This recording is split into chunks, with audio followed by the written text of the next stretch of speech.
Une guerre mondiale est-elle inévitable? Qu'en dit la Bible? Selon les témoins de Jéhovah. Ces 30 dernières années, de nombreuses personnes ont eu le sentiment que les relations internationales étaient stables et même qu'elles s'amélioraient. Mais les événements récents semblent indiquer le contraire. Alors qu'on craint une généralisation du conflit Israël-Gaza, Israël et le Hezbollah échangent des tirs à la frontière israélo-libanaise. Reuters, 6 janvier 2024. Avec ses milices qui attaquent de toutes parts et la relance de son programme nucléaire, l'Iran constitue une nouvelle menace pour l'Occident, et cette fois avec la Russie et la Chine comme alliés.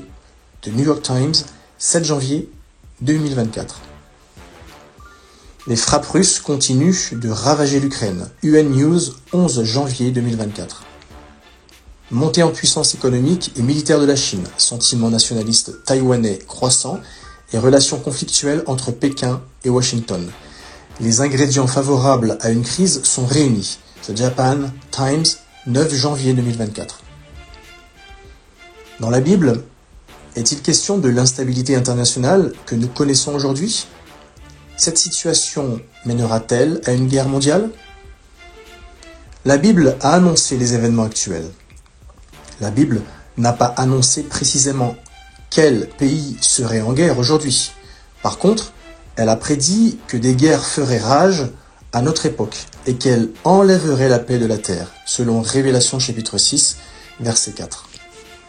Le livre de Daniel a prédit qu'au temps de la fin, il y aurait des rivalités entre les puissances mondiales. Il y est question d'une poussée, c'est-à-dire d'une lutte pour la suprématie. Dans le cadre de cette lutte, ces puissances déploieraient de grands moyens militaires et dépenseraient d'immenses trésors, c'est-à-dire de grandes sommes d'argent, selon Daniel chapitre 11, verset 40, versets 42 et 43. Une guerre imminente. La Bible annonce que la situation mondiale va empirer avant de s'améliorer.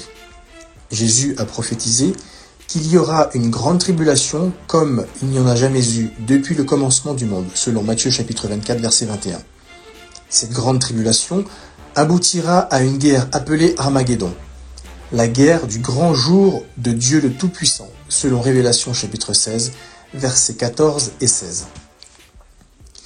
Mais la guerre d'Armageddon ne détruira pas l'humanité, elle la sauvera.